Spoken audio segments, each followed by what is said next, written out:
Qu'est-ce que l'amour? L'analyse de cette question n'est qu'une recension ou une reprise intégrale de la thèse de doctorat d'Hannah Arendt intitulée Le concept d'amour chez Augustin, publiée en 1929. Selon Hannah Arendt, pour comprendre ce que signifie cette notion d'amour, la notion d'autrui semble importante. Le commandement chrétien, l'amour du prochain, permettrait de comprendre le concept d'amour.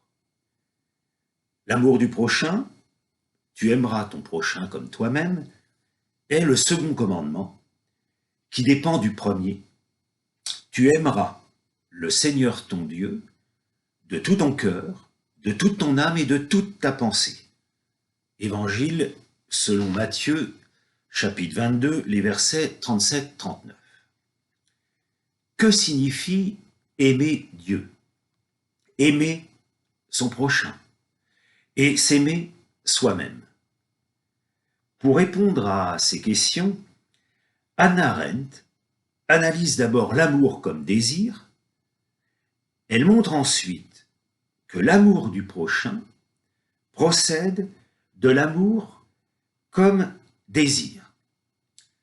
Outre cela, elle dit ce que signifie l'amour du prochain. Enfin, elle pose le problème suivant: comment l'amour est-il possible si on est seul avec soi-même, c'est-à-dire isolé face à Dieu? L'analyse de ce problème permet de comprendre ces questions. Que signifie aimer Dieu? Que signifie aimer son prochain? Que signifie s'aimer soi-même? Hannah Arendt commence son analyse en citant le texte d'Augustin intitulé « 83 questions », dont l'objet est d'éclairer des passages de l'Écriture. C'est à la question 35, intitulée « Que faut-il aimer ?», qu'elle va chercher la définition de l'amour comme désir. Augustin écrit, je cite, « Qu'aimer ne consiste qu'à désirer une chose pour elle-même, car l'amour est désir. » Fin de citation. L'amour est désir au sens de mouvement ou d'élan vers quelque chose. La question 35, que faut-il aimer, éclaire deux passages de l'Écriture, le premier commandement qui ordonne d'aimer Dieu et la définition de la vie éternelle qu'on trouve dans l'Évangile selon Jean au chapitre 17 verset 3, je cite, « Or la vie éternelle, c'est qu'ils te connaissent, toi, le seul vrai Dieu, et celui que tu as envoyé, Jésus-Christ. » Ces deux passages permettent de comprendre l'objet de l'amour et l'amour lui-même. Augustin montre dans cette question 35 que l'objet qu'il faut aimer ne peut jamais être perdu tant qu'on l'aime. Et seul l'Éternel est dans ce cas. Pour connaître l'Éternel, il faut le posséder par l'intelligence, par la connaissance. Et on ne peut connaître un bien parfaitement qu'en l'aimant parfaitement. Étant donné que l'objet aimé affecte nécessairement celui qui l'aime, l'Éternel, c'est-à-dire Dieu, communique ainsi son éternité à l'âme qui aime. Cet amour est appelé charité ou dilection par Augustin. Ainsi, l'amour comme désir isole la chose aimée car il la désire pour elle-même. Et l'amour donne la possibilité d'entrer en possession de la chose aimée. Posséder signifiant connaître. Cependant, ce qu'il faut aimer, c'est ce qui ne peut être arraché à l'amour, ce qu'on ne peut pas perdre. Le temps de l'amour est donc le présent, car c'est au présent qu'il persévère et qu'il jouit. L'amour, défini ainsi, se fonde sur la volonté d'être heureux. Pour Augustin, le bonheur, dans cette volonté d'être heureux, est celui de la vraie vie, de la vie heureuse, c'est-à-dire non pas la vie menacée par la mort, mais la vie éternelle, car cette vie ne peut pas être perdue. La mort est en effet le fondement de toutes les peurs, la crainte de perdre, et l'amour recherche l'absence de crainte. Ce qui détermine l'amour, c'est donc cette crainte de perdre. C'est pourquoi l'amour a pour objet l'éternité, un présent sans avenir, car l'amour qui tend vers ce qui est voué à la mortalité est toujours déçu. L'amour va donc tendre vers ce qui ne peut pas être perdu, un présent absolu, qui pour Augustin commence après la mort. Ce présent absolu est pour la vie terrestre l'avenir absolu. L'amour qui vise la vraie vie, identique à l'être, ayant une permanence, qui aspire donc à l'éternité et à l'avenir absolu, Augustin l'appelle charité, caritas, alors que l'amour qui vise la vie, celle qui n'a pas de permanence, qui n'est jamais identique à elle-même, qui est toujours un pas encore ou un déjà plus, comme le dit Hannah Arendt, qui s'accroche au monde, c'est-à-dire aux choses et aux hommes, Augustin l'appelle convoitise, cupiditas. Ces deux concepts, charité et convoitise, sont construits à partir de l'amour défini comme désir. Ils se différencient par l'objet visé. La charité est l'amour de la vie éternelle, la convoitise est l'amour de la vie temporelle, la vie présente. L'amour est la médiation, un passage, entre celui qui aime et ceux qu'il aime. Celui qui aime n'est jamais isolé de ce qu'il aime. Il lui appartient. Par conséquent, l'homme se définit par ce qu'il s'efforce d'atteindre, l'objet visé. S'il désire ce qui appartient au monde, s'il aime par convoitise, c'est la corruptibilité qui le définit. S'il tend à l'éternité, s'il aime par charité, c'est le devenir éternel qui le caractérise. L'amour est une nécessité pour l'homme, qui est seul avec lui-même. Car l'amour permet de dépasser cet isolement. L'isolement n'étant pas synonyme d'autonomie, précise Hannah Arendt. La possession de l'objet désiré permet non seulement de surmonter l'isolement, mais aussi d'être heureux. Car pour Augustin, l'homme est heureux, non en aimant, mais en jouissant. C'est ce qui le montre dans la cité de Dieu, au livre 8e, chapitre 7, qui s'intitule « En matière de philosophie morale, les platoniciens ont encore le premier rang ». En effet, aimer, c'est être encore séparé de l'objet aimé. La suppression de la séparation, qui signifie la fin de aimer, c'est la jouissance. C'est donc le véritable bonheur. C'est ainsi que Dieu, comme objet de l'amour, se définit comme la plénitude de l'être, comme l'absolument autonome. L'autonomie de l'homme réside donc dans le savoir.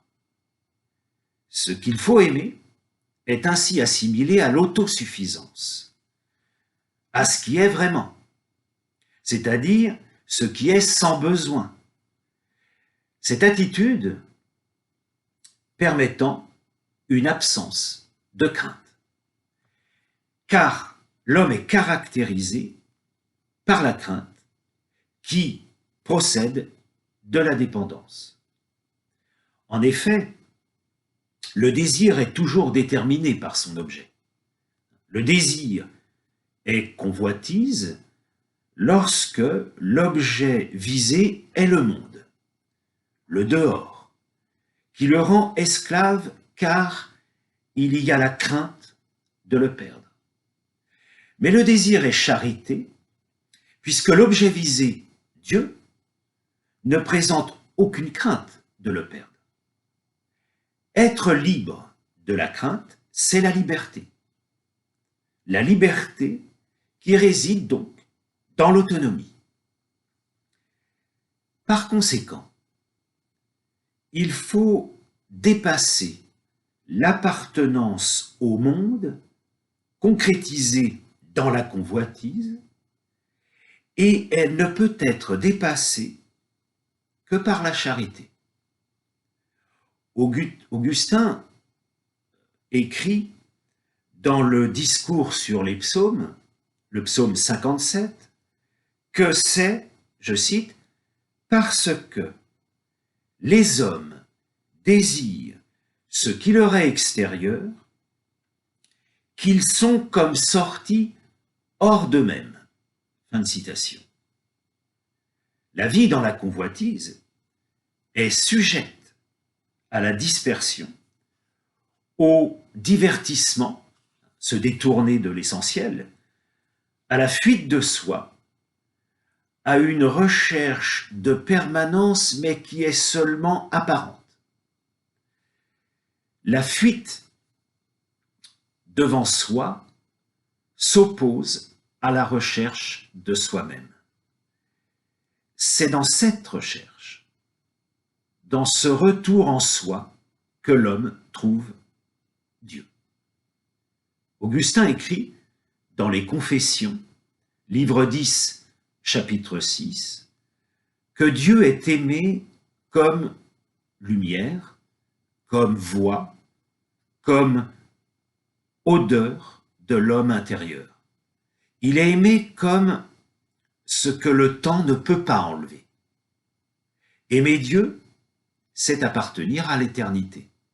Dieu ne peut pas être arraché à celui qui l'aime. Alors qu'aimer le monde, c'est appartenir au changement. Et le monde est arraché à celui qui l'aime dans la mort.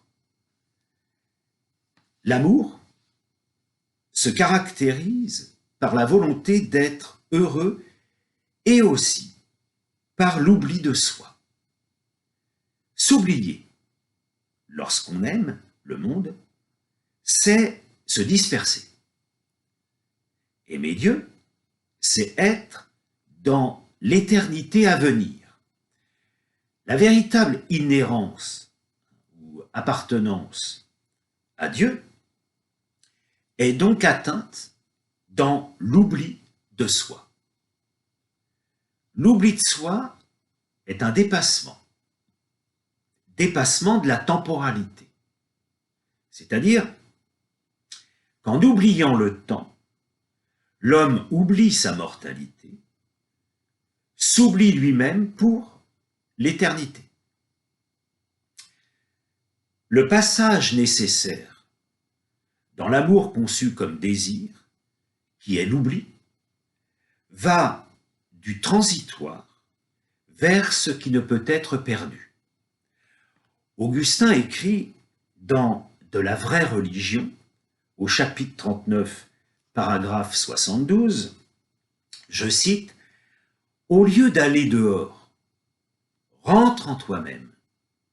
C'est au cœur de l'homme qu'habite la vérité. Et si tu ne trouves que ta nature, sujette au changement, va au-delà de toi-même. »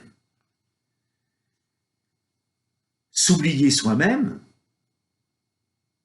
en passant par soi, n'est compréhensible qu'à partir de l'amour conçu comme désir. Car tout désir qui est déterminé, tout désir est déterminé, par son objet et lui est soumis.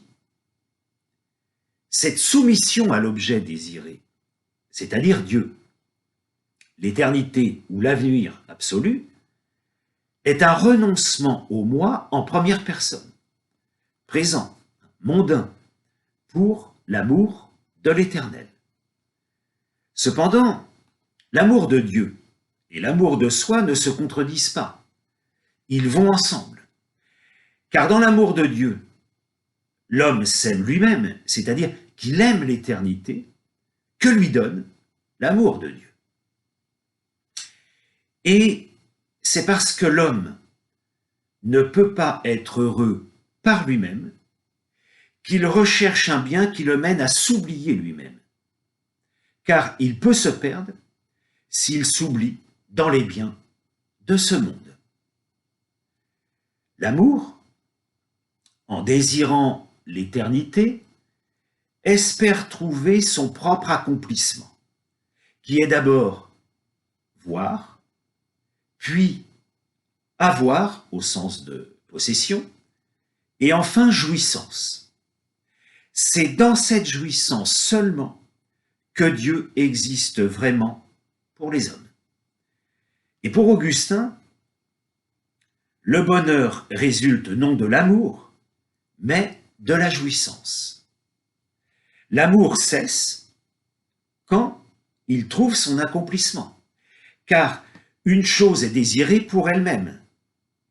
La fin, le but de l'amour, est soit une soumission au monde, qui n'est pas une fin véritable, car la mort fera toujours perdre ce monde, soit l'être dans l'éternité, une jouissance tranquille, loin de tout acte.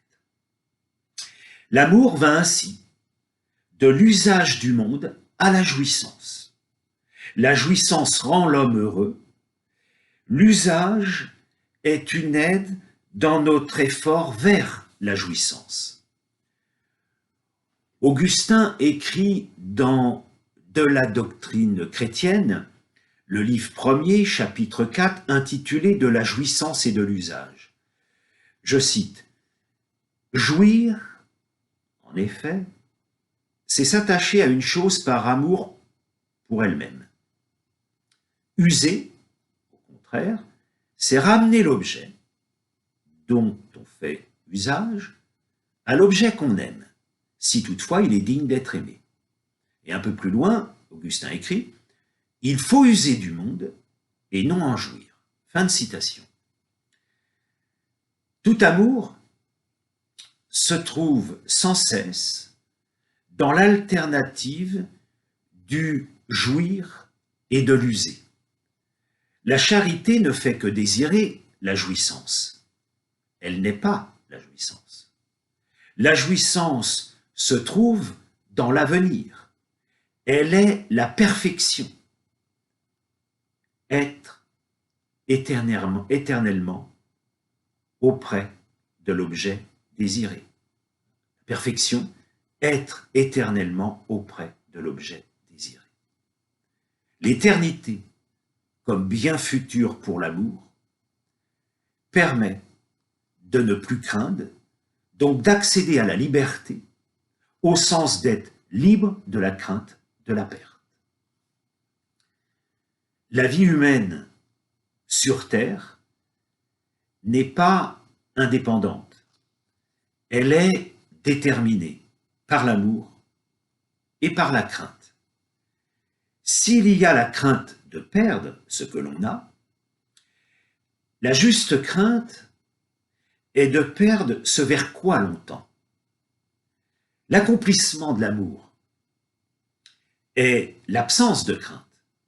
L'accomplissement de la convoitise est lié à la crainte continuelle qui la pousse d'un objet à l'autre dans la dispersion et conduit irrémédiablement à un esclavage, à un asservissement.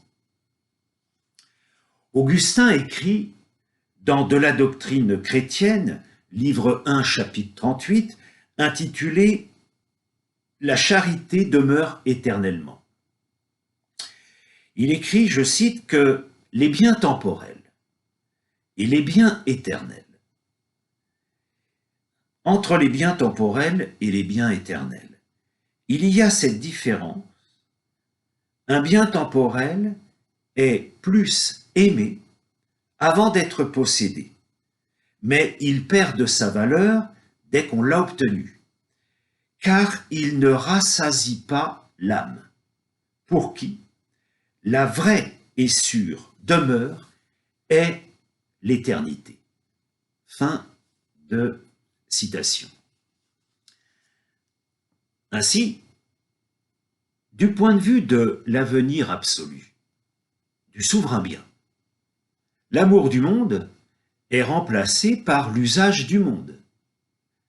De même, l'amour de soi est remplacé par le renoncement à soi. Cet usage et ce renoncement sont nécessaires pour atteindre la vie véritable désirée dans l'avenir absolu. L'avenir absolu hiérarchise l'amour, l'amour devient ordonné. Ce qu'il faut aimer est déterminé selon ce qui revient à chacun.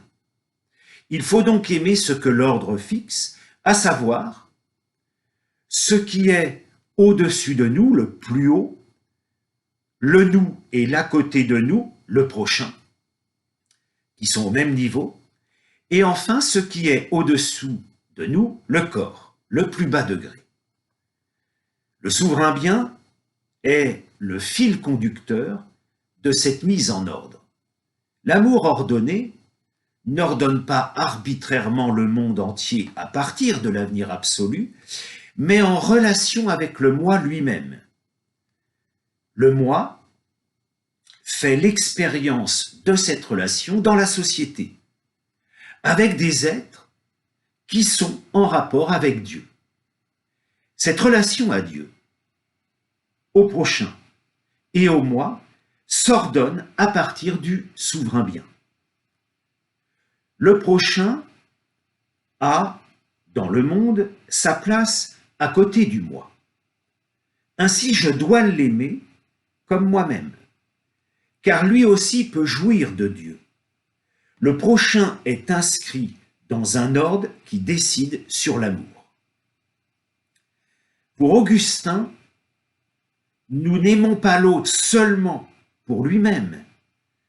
Nous l'aimons comme si nous étions l'ordonnateur du monde. C'est pourquoi nous devons aussi aimer nos ennemis. Donc nous avons vu que le désir est orienté vers l'avenir et que le désir est structuré par l'oubli de soi. Mais maintenant, pour pouvoir attendre de l'avenir la vie heureuse du désir, il faut déjà avoir fait l'expérience de cette vie heureuse. Ce déjà vécu de la vie heureuse s'exprime dans cette particularité de l'amour de renvoyer au passé. L'homme désirant est non seulement celui qui désire l'avenir, mais aussi le passé. La mémoire rend possible le désir. La mémoire se souvient d'une vie heureuse, qu'on n'a pas pu connaître dans cette vie, mais qui est impossible, qu'on a toujours connue et qu'on a expérimentée comme possible.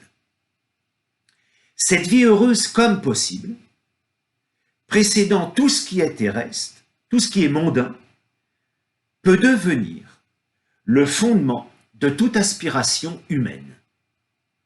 La mémoire rend le passé présent, qui devient un avenir possible.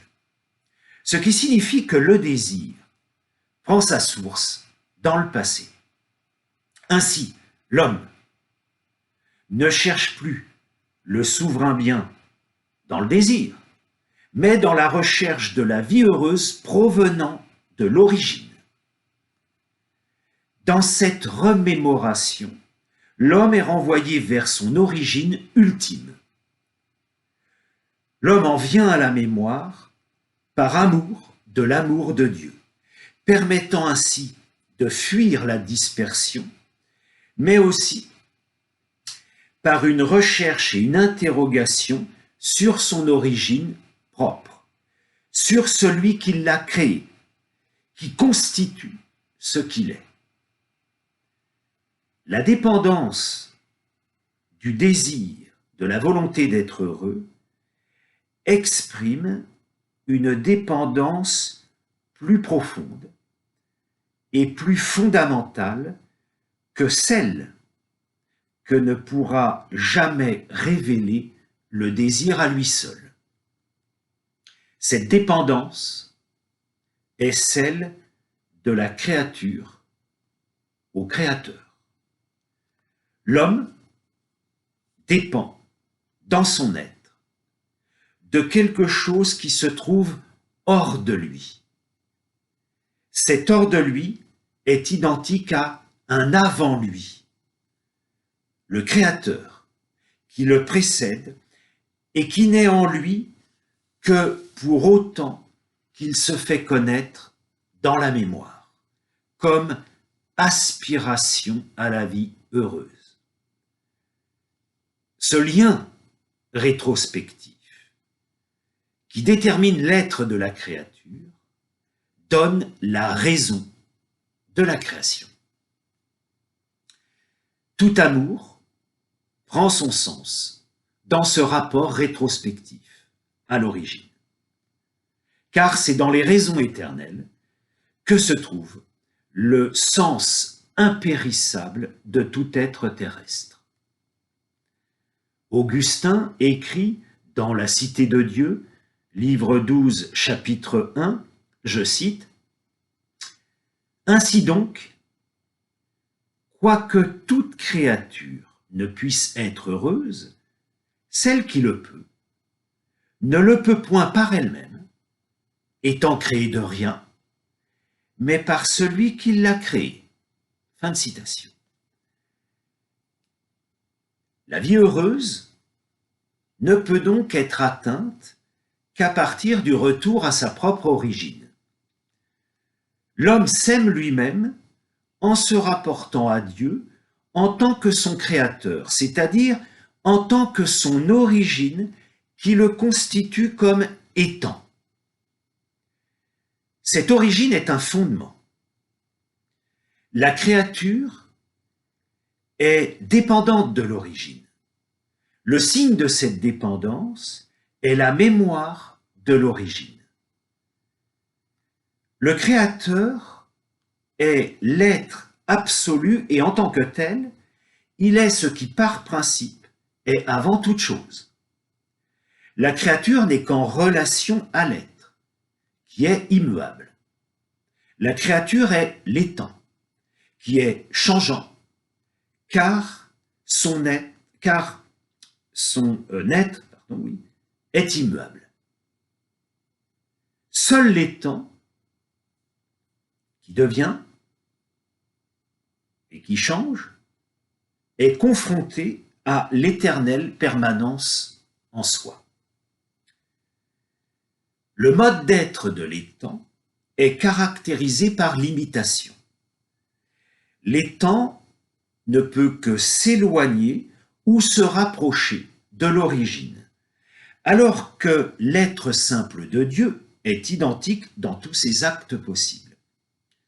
Augustin écrit dans Des mœurs des Manichéens, chapitre 6, intitulé « Ce qui peut être soumis à la corruption », je cite, « Être, c'est être un. Plus une chose acquiert d'unité, plus elle a d'être. C'est l'œuvre de l'unité de produire la convenance et la concorde dans toutes les choses composées. Et c'est ce qui leur donne la mesure de leur être. Quant aux choses simples, elles sont par elles-mêmes puisqu'elles ont l'unité. Celles qui ne sont pas simples imitent l'unité par l'accord de leurs parties. Et la mesure de leur être est la mesure même de leur union. Fin de citation. L'imitation est aussi ce qui détermine l'amour, réalisant le retour à soi. L'être du monde et celui de la créature sont déterminés par le devenir. Ils ont un commencement et une fin. La créature découvre par la mémoire que l'être dont elle provient est éternel. Elle comprend que son origine est identique à sa fin. Ce d'où l'on vient est ce vers quoi l'on va. L'être immuable est simultanément la limite extrême du passé et celle de l'extrême avenir. Le temps du Créateur est l'éternité, c'est-à-dire le présent absolu. La créature devient, et le mouvement qui la caractérise donne naissance au temps. La créature peut participer à l'éternité par la représentation dans le souvenir et l'attente de l'identité du commencement et de la fin, anéantissant ainsi le temps. Car le temps, pour la créature, est la succession de ce qui est en fait simultané. En effet, l'être est le tout. Pour lui, le temps n'existe pas, puisqu'il est le présent éternel. Il contient toutes les parties simultanément.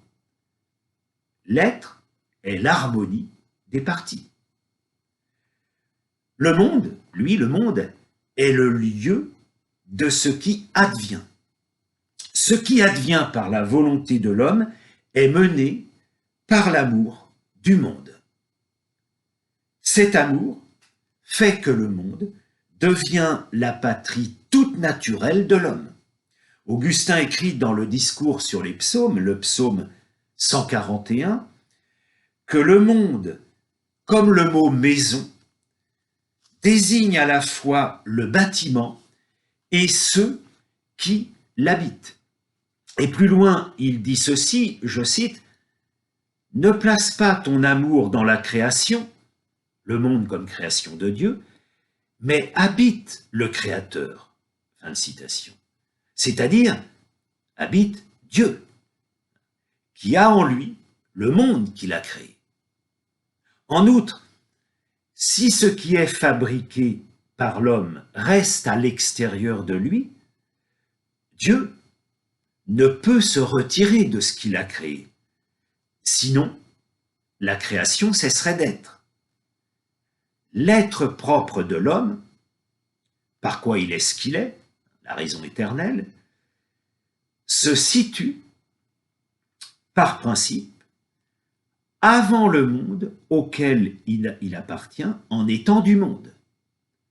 Être du monde précède tout amour explicite du monde. Cette recherche de l'être propre est spécifique à l'existence humaine. Elle se fonde dans le vouloir être heureux qui renvoie au Créateur. La recherche de soi a deux lignes directrices, celle de son origine, le Créateur, et celle de sa mort. Le non-être de son origine se distingue du non-être de sa mort. Cette fin, étant donnée avec le commencement, appartient à la recherche de son être propre.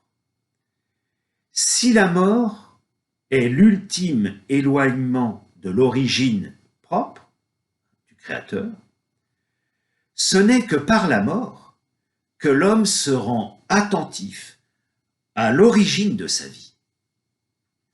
Et par ce questionnement, à partir de la mort, la créature rencontre le Créateur en tant qu'être. La mort renvoie la vie à son origine, à ce qui précède le monde. La mort détermine la véritable positivité de l'existence. La mort est le point où la vie heurte l'éternité. Elle est cette éternité même.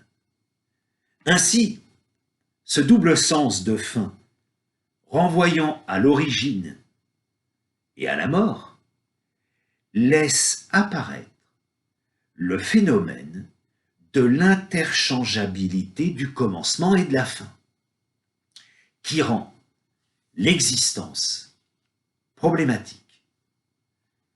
L'existence a perdu le sens qu'elle n'a que dans son extension temporelle.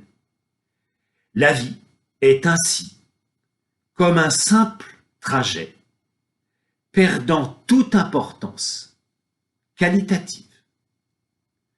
La charité saisit l'éternité en la distinguant du monde, alors que la convoitise prend le monde pour l'éternité. Charité et convoitise dépendent de l'homme en quête de son être propre, comme d'un être toujours.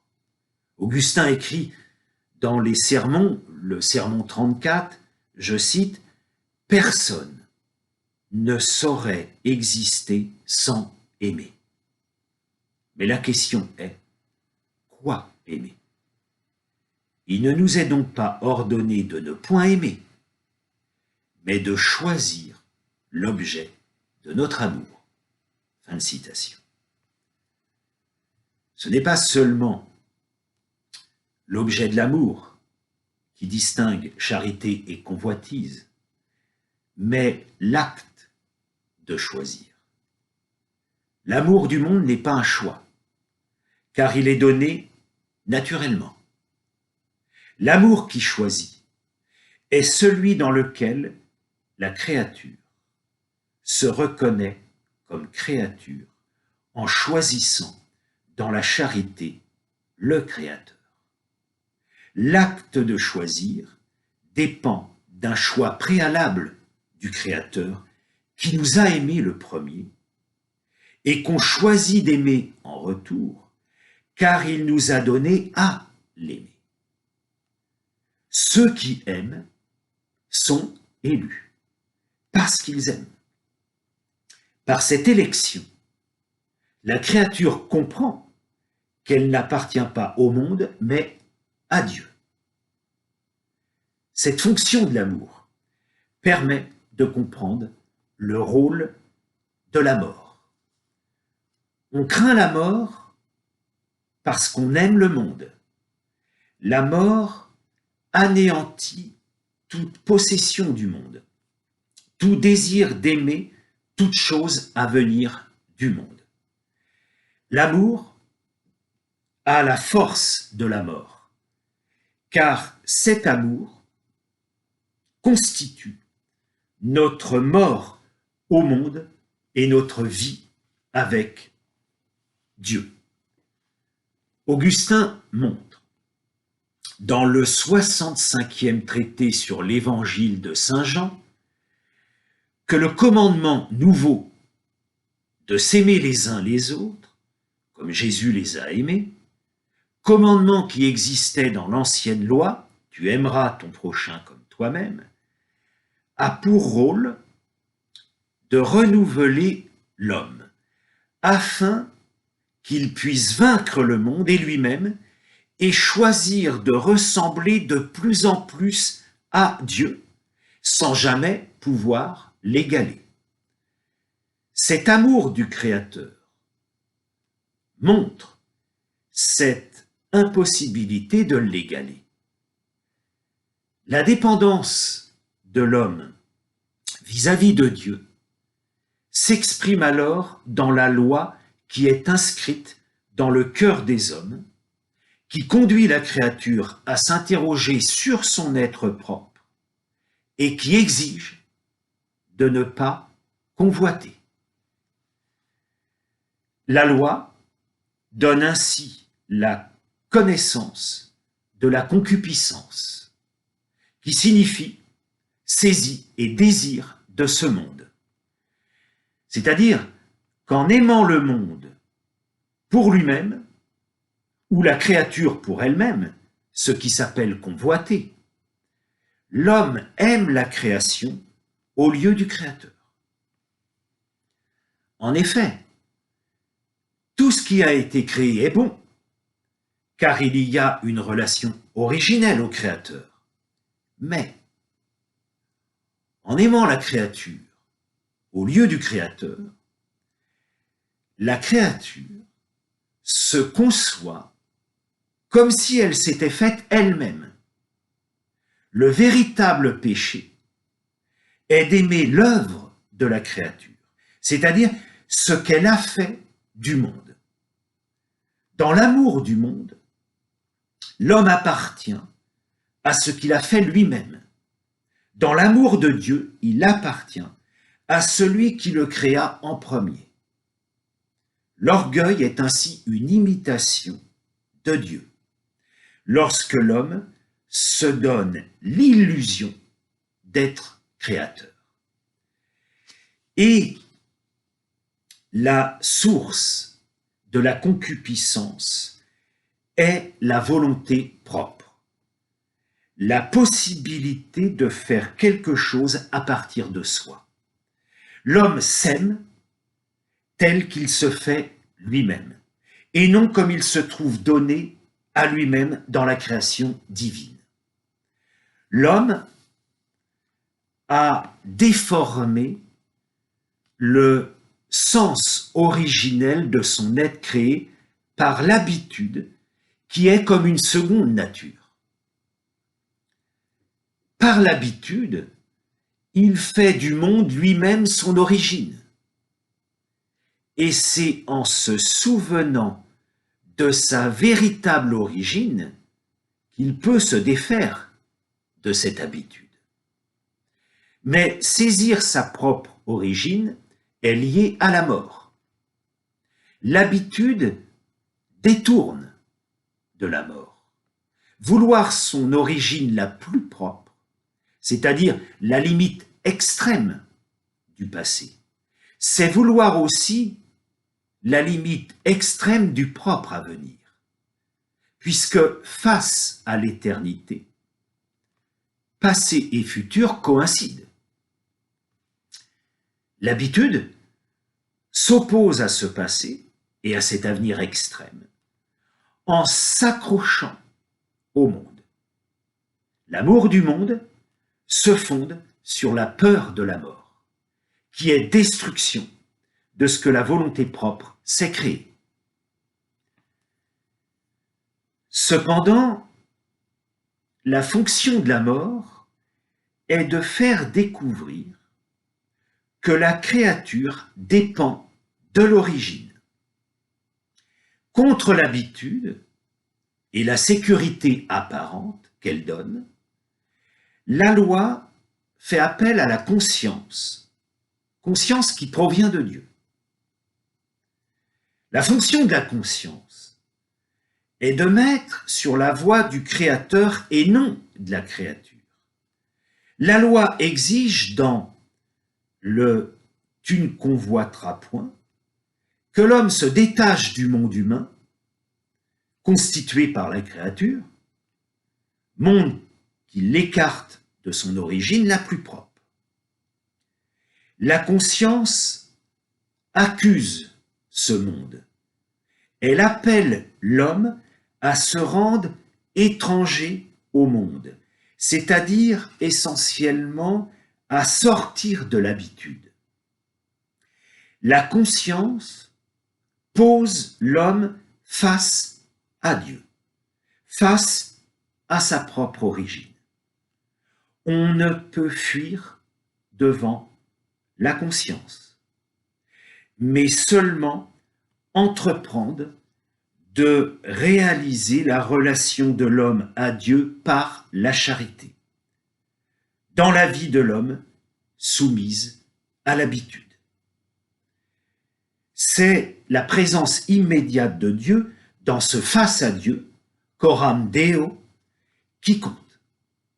Ce face à Dieu implique l'imitation de Dieu qui est l'exigence divine prononcée par la loi dans la conscience, à laquelle la créature se voit à tout instant confrontée.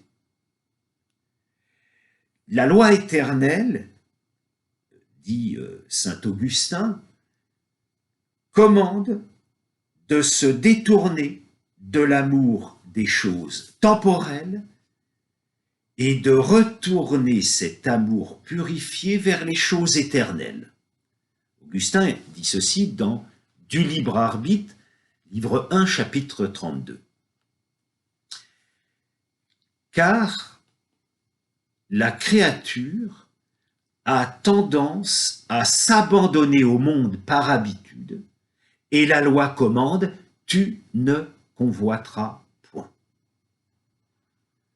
Or, la créature est prise dans cette alternative d'être du Créateur ou bien du monde. La faiblesse de la créature face à la loi consiste dans un manque de pouvoir.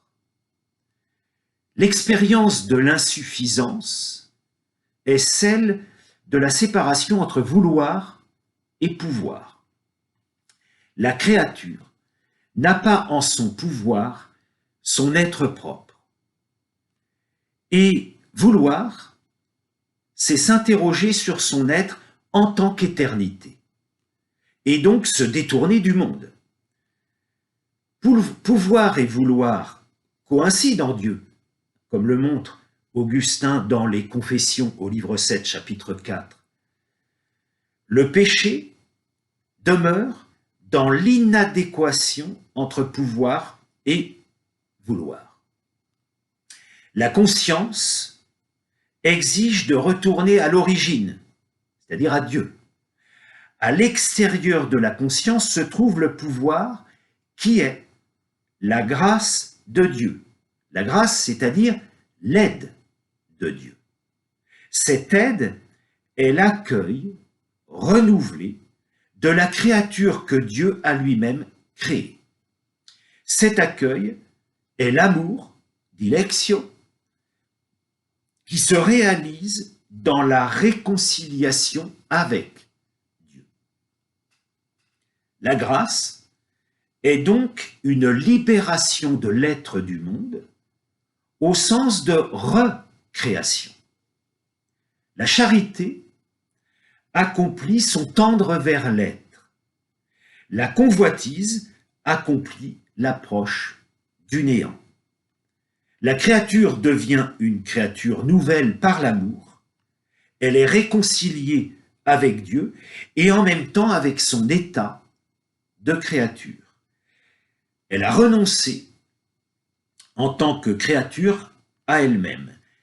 Elle reste uniquement celle que Dieu aime, d'un amour qu'il lui porte parce qu'elle est créature et non parce qu'elle pourrait être par elle-même. Elle se tourne vers l'amour de Dieu. Ce renoncement à soi lui donne la vérité authentique et le sens de son être de créature. Le mensonge est de ne pas vivre conformément à ce pourquoi on a été créé. Augustin écrit ceci dans La Cité de Dieu au livre 14, chapitre 4. Seule la charité est à même de réaliser ce renoncement à soi, car ce n'est que dans l'amour qu'est donné le pourquoi du sacrifice. Seul l'amour a la possibilité de renoncer à la volonté propre, et ce renoncement qui naît de l'amour est la condition pour saisir la grâce. C'est pourquoi la charité est, face à la volonté propre, la volonté la plus puissante. Dans le renoncement à soi, la créature s'aime elle-même comme Dieu l'aime. Ce renoncement à soi s'exprime dans le comportement face au monde. La réalisation du renoncement à soi est l'amour du prochain. La question qui est à la base de la compréhension de l'amour du prochain est: comment puis-je vivre dans le monde en tant que saisi par Dieu et séparé du monde? Pour Hannah Arendt, il s'agit de comprendre ce qu'on entend par l'autre dans l'amour du prochain, dans l'amour provenant de Dieu et qui renonce à lui-même. L'amour du prochain est l'attitude face à l'autre née de la charité. L'amour du prochain renvoie à deux rapports fondamentaux. D'abord, il doit aimer l'autre comme Dieu, et ensuite comme soi-même. Comment le prochain rencontre-t-il la créature qui renonce à soi? Et qu'est-ce que le prochain dans cette rencontre? S'aimer mutuellement est le commandement de la loi.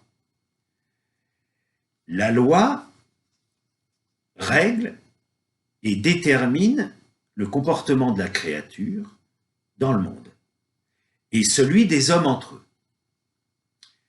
L'amour est l'esprit de tous les commandements particuliers.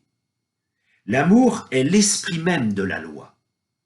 Ainsi, pouvoir aimer le prochain dépend de l'amour de Dieu.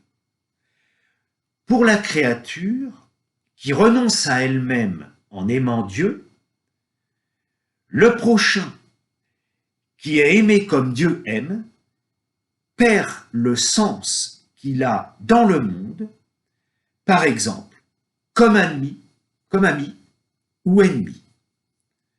Dans cet amour, les hommes ont ainsi la même importance. La créature n'aime son prochain ni pour lui, ni pour elle, ce qui la laisse dans un isolement absolu.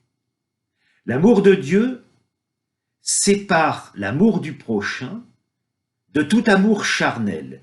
Cependant, l'amour du prochain, en tant que commandement de renoncer à soi, ne permet jamais de comprendre comment il peut encore y avoir un prochain pour la créature absolument isolé. l'isolement absolu de la créature face à Dieu permet de comprendre comment l'amour ordonné par Dieu peut être la réalisation du renoncement à soi et au monde, mais on ne comprend plus comment l'autre puisse être compris comme prochain. L'amour, dans le renoncement, aime en renonçant à soi. Cela signifie qu'il aime tous les hommes sans la moindre différence.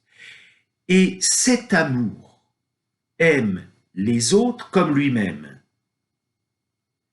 L'amour fraternel, frater-frère, est identique à proximus, prochain. L'amour fraternel surgit de la compréhension par la créature, dans son être face à Dieu, et de l'isolement qui s'accomplit dans son être propre. La condition pour une compréhension juste du prochain est la compréhension juste de soi-même. Ce que la créature aime en elle et en l'autre est le fait d'être créée. Elle aime Dieu en l'autre, ce qui préserve de l'isolement. Et l'amour a pour seule fonction de la faire entrer dans cet isolement du face à Dieu. Celui qui aime fait de celui qu'il aime un égal de soi. L'amour renonce à soi et à l'autre, mais n'oublie pas, afin que chacun avance vers son être véritable et comprenne que l'être de l'autre est originairement le nôtre. L'amour du prochain signifie aimer en l'autre ce qui est éternel. Ainsi, ce qui est aimé trouve son sens originel. Pour l'amour, la mort est sans importance, parce que tout être n'est qu'une raison d'aimer Dieu. Ce qui est aimé, c'est l'origine, identique à tous. L'individu est donc négligeable. Dans cet amour du prochain, ce n'est donc pas exactement le prochain qui est aimé, mais l'amour lui-même, c'est-à-dire Dieu. L'amour du prochain joue un grand rôle chez Augustin, y compris dans la vie en société. La véritable société est fondée sur le fait de la foi commune. Elle est communauté avec l'autre. Cette communauté de la foi commune, qui se réalise dans l'amour mutuel, exige l'homme tout entier, comme Dieu l'exige, c'est-à-dire que chacun a sa foi. Augustin écrit dans De la Trinité, livre 13, chapitre 2, que, je cite, « Cette foi est commune au sens où l'on dit que le visage humain est commun à tous les hommes, car on le dit en laissant bien entendre que chacun possède le sien. » La foi, comprise comme attitude de chacun s'interrogeant sur son être propre, s'oppose ici à une conception de la foi qui la lie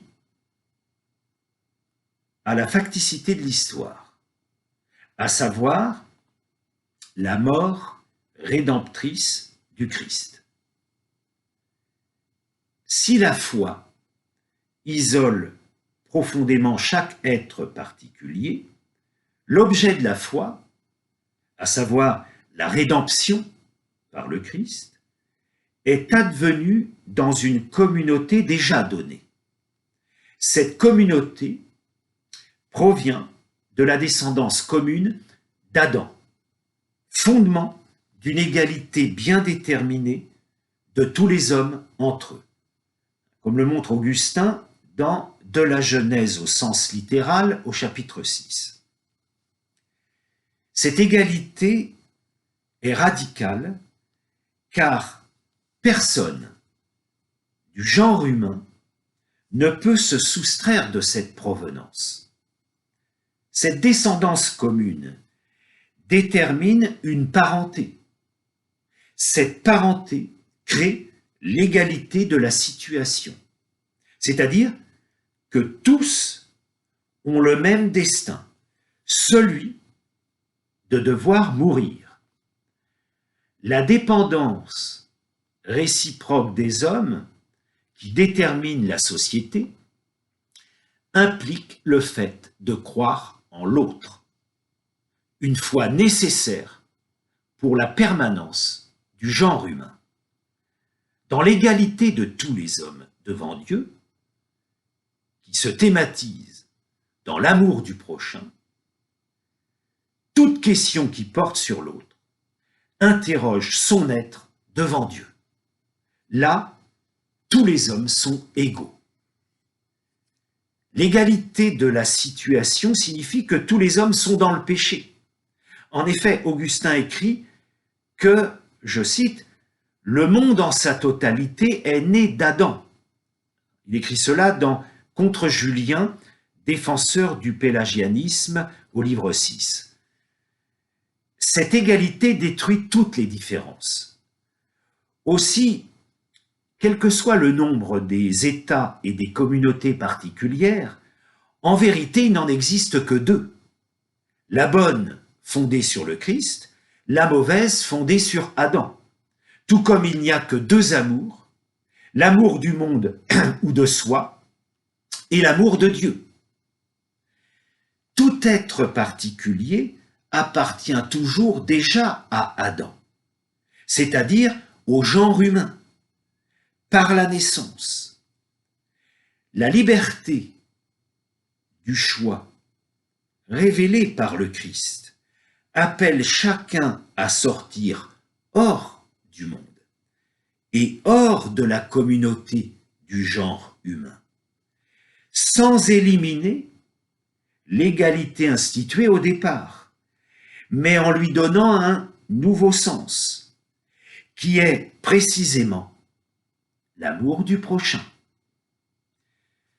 Ce qui signifie que l'être ensemble des hommes qui étaient nécessaires dans la communauté devient un être ensemble librement choisi.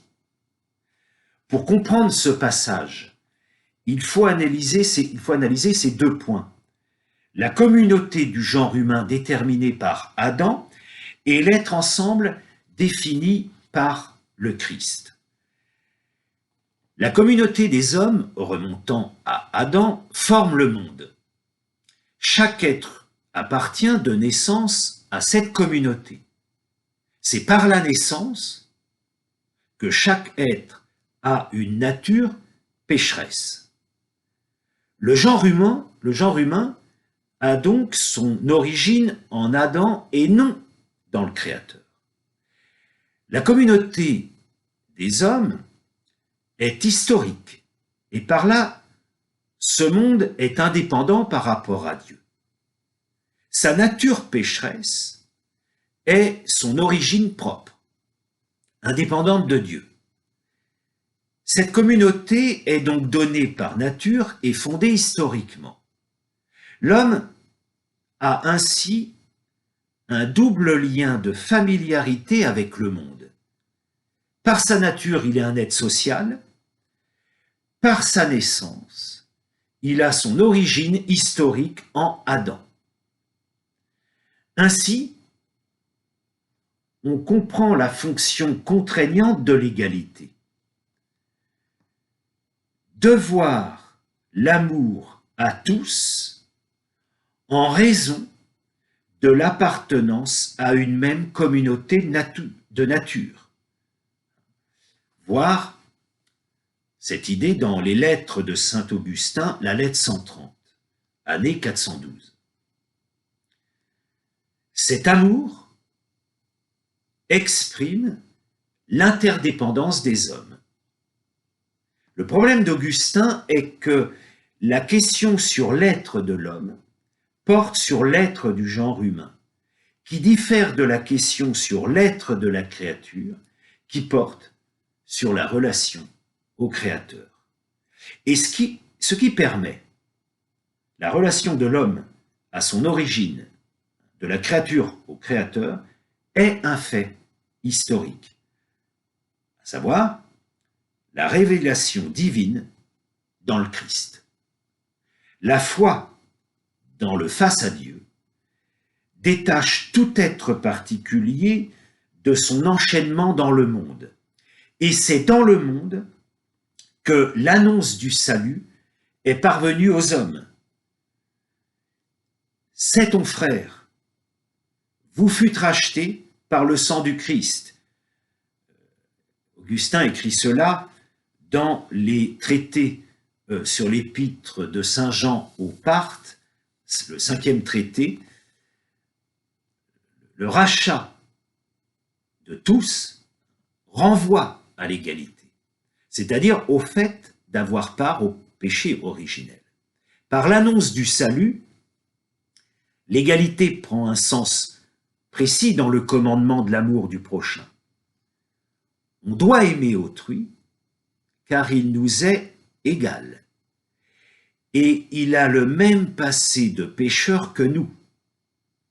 Ce qui signifie que seul le passé fait de la pure capacité de croire une foi commune. On ne doit pas aimer l'autre à cause de son péché, qui est proprement l'origine de l'égalité, mais à cause de la grâce qui s'est révélée en lui comme en nous-mêmes. L'égalité acquiert un sens nouveau et devient égalité de la grâce. La grâce divine, en se révélant, rend tous les hommes égaux en leur montrant leur passé commun dans le péché. Si l'homme ne peut se défaire de son passé, il peut, en aimant, se détourner du monde, convertir le monde en corps du Christ. Et si le passé n'est pas anéanti dans la rédemption, c'est parce que la mort n'est jamais comprise comme un fait naturel, mais comme le châtiment du péché. La mort peut être ainsi interprétée comme bonne ou mauvaise, selon qu'on est bon ou mauvais, dit Augustin, dans la Cité de Dieu, au livre 13, chapitre 2, intitulé « De la mort de l'âme et de celle du corps ».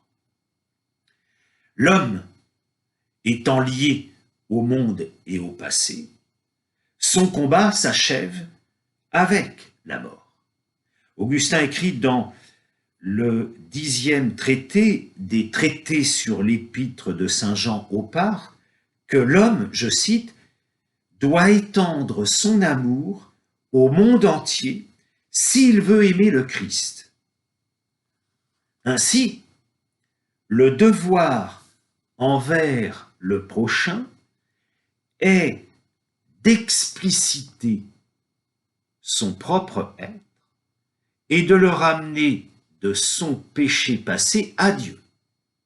Il s'agit de se détourner du monde afin de faire naître un nouvel être ensemble, un être l'un pour l'autre. La nouvelle vie en communauté, fondée sur le Christ, est déterminée par l'amour mutuel qui supprime la dépendance réciproque. L'autre devient le frère. La charité, qui est en même temps un devoir, naît de ce lien explicite qu'est la fraternité. Elle est devoir car l'homme ne peut pas quitter ce monde donné.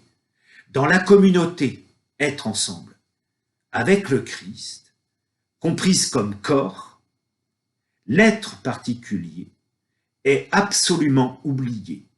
Il n'est plus que membre, et son être est dans le lien de tous les membres.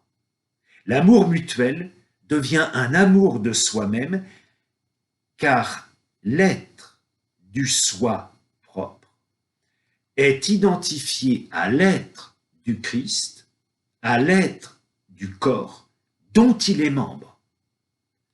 Augustin écrit dans le 10e traité, des traités sur l'épître de Saint Jean aux Parthes, que, je cite, « Lorsqu'en effet les membres s'aiment mutuellement, le corps s'aime lui-même. » Fin de citation. La charité demeure une nécessité, celle-ci est dirigée vers tous les hommes. Il n'y a que ce qui est commun à tous, c'est-à-dire le passé commun du péché du genre humain, qui est déterminant, et cela n'est saisi que dans la foi. Ce qui est commun à tous détermine la charité et le devoir envers autrui. L'impulsion concrète à l'amour du prochain naît de la considération du danger qui pèse continuellement sur cette vie, toujours soumise à la tentation, et ceci en raison du passé, de notre provenance d'Adam.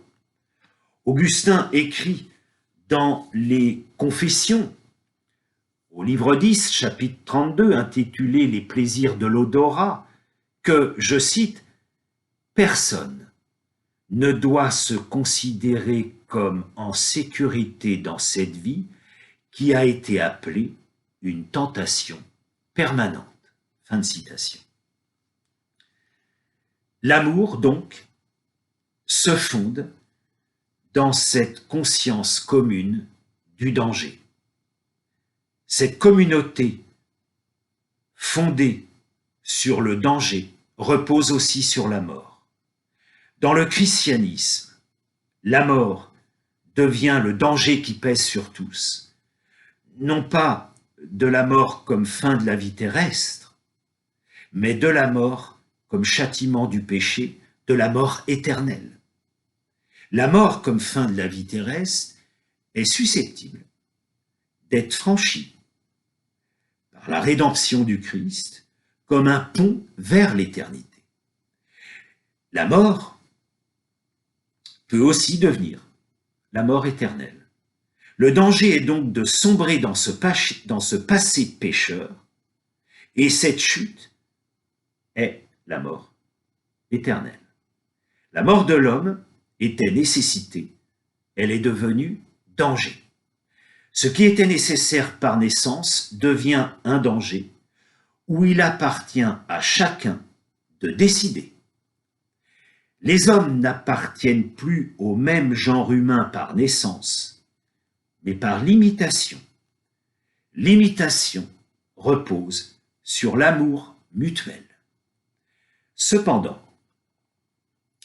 l'aimer, qui n'est pas choisi, est donné comme se trouvant dans la même situation que nous.